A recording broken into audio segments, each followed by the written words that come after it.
not the best qualifying for Scuderia Ferrari in Japan.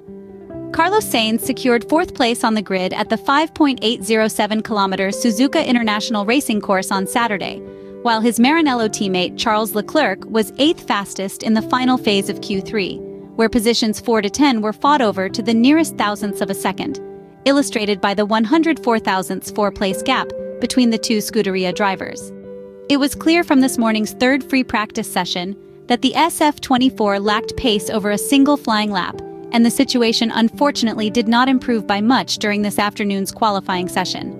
Charles Leclerc needed 2 sets of new soft tires to ensure he made the cut to Q2, and that made life complicated as it meant he only had 1 new set of softs for Q3. On the other hand, Carlos Sainz had a more straightforward time of it, getting through Q1 and Q2 on his first runs, therefore being able to have 2 sets of the softest compound available for the final shootout at the Suzuka circuit. Like the majority of drivers, the Spaniard set his best time on his first run with a 1:28.682, giving it his very best shot. Charles Leclerc opted to wait in the garage to go for his only attempt at pole position when the others were pitting for their second sets of tires. The Monegasque was very quick in the middle sector, but at the line he was 7th quickest with a 1:28.786. One of the only drivers to improve on his second run was Fernando Alonso, who got ahead of Charles Leclerc, who will therefore start from 8th on the grid. Carlos Sainz did a very similar time to that of his first run but without improving, to stay 4th. Overall, the Ferrari SF-24 car didn't achieve the progression expected from Friday to Saturday. Already in the last free practice session, the red car lagged behind in terms of pace on single fast laps. The reasons can be traced back to setup and management of the Pirelli tires. Certainly, the Italian car showed good balance. However, a slight over-rotation in some fast corners, managed by the drivers, created some minor issues. In turn 7, where the red car was supposed to find a lot of speed, it actually fails to be effective, with the rear end tending to slip away. The snake section is where most of the gap accumulates compared to the front runners, especially against the Red Bull RB20 of Max Verstappen and Sergio Perez. This is because the SF-24 isn't agile enough in direction changes, an area where it's forced to reduce speed at mid-corner. However, it's worth pointing out that the gap isn't solely due to the difference in handling of the car, because Ferrari struggles even when compared to McLaren and Aston Martin. A percentage of this, therefore, must also be attributed to the management of the warm-up strategy for the soft tire, namely the C3. The impression is that the Maranello team never managed to properly turn on the compound on a flying lap. Therefore, they didn't construct the outlap sufficiently compared to others. It's a lap not very aggressive, without waving and without trying to warm up the tire by applying lateral force, but rather relying heavily on braking, hence longitudinal force. Even Charles Leclerc highlighted in his post-qualifying interview how they struggled a lot this year to find the right warm-up strategy. In other words, specifically, Scuderia Ferrari didn't find the correct hysteresis process.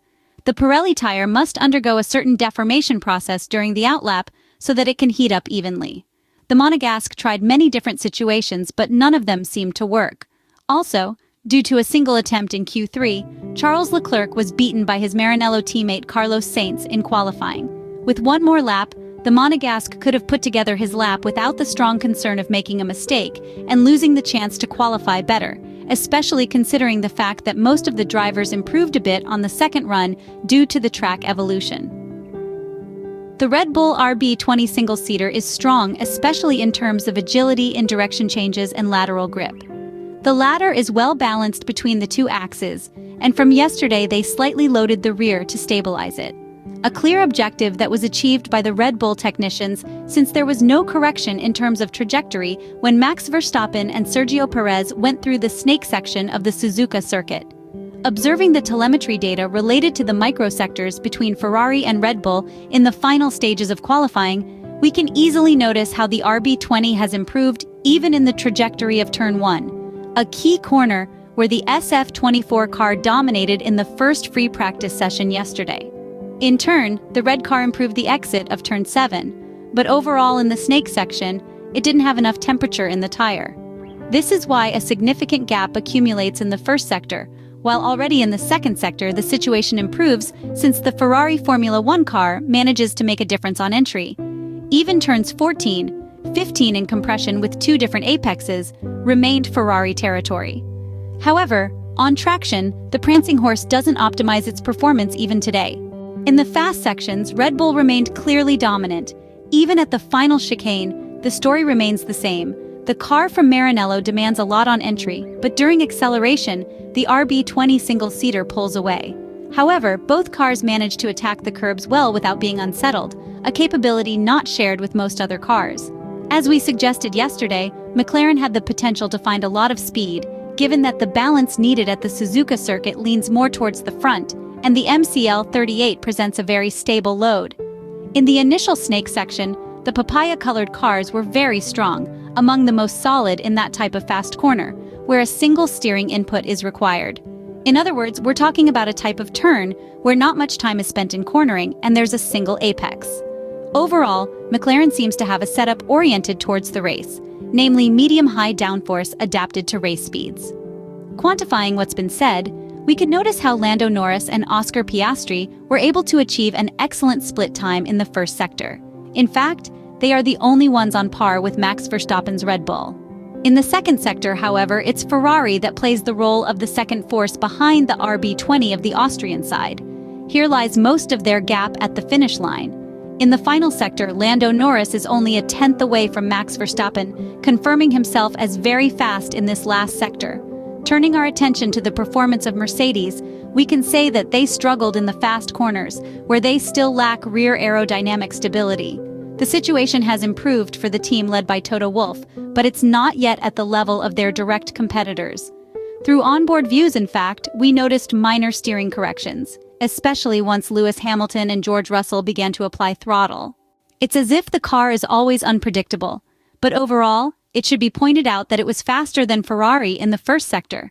This makes us think that today the SF-24 failed to unlock performance through the tires, suffering tremendously from tire activation. Overall, the W15 single-seater doesn't have a sector of strength or weakness. Lewis Hamilton loses approximately 2/10 in every sector of the track, as compared to the 3-time world champion of Red Bull. From the comparison of the micro-sectors, we can confirm some things just explained. The strength of McLaren in the snake section is evident, and in line changes, the MCL38 is very stable, managing to maintain a lot of speed at mid-corner. This made a big difference today in the qualifying session for the Japanese Grand Prix. Red Bull is superb in almost all of Turn 7, while leaving something to the opponents at the exit, sharing some points. The Woking car also seems strong in braking, noticeable at the entry of Turn 11. The same turn provides us with another indication. The RB20 is currently the strongest in traction, both at Turn 11 and at the final chicane 17, 18. The Ferrari SF-24 proved to be competitive in race trim and free practice, with tire degradation seemingly under control, which is not the case for some other cars. It will be a long race, probably a two-stopper, and so there are plenty of variables that could come into play. Obviously, the aim for both drivers of the Maranello team is to move up the order. Carlos Sainz can expect a solid race and will attempt to challenge Lando Norris for a place on the podium, while Charles Leclerc's afternoon at the Suzuka circuit will probably be dependent on what happens immediately after the start of the Japanese Grand Prix, when he will be trying to get ahead of some cars off the line.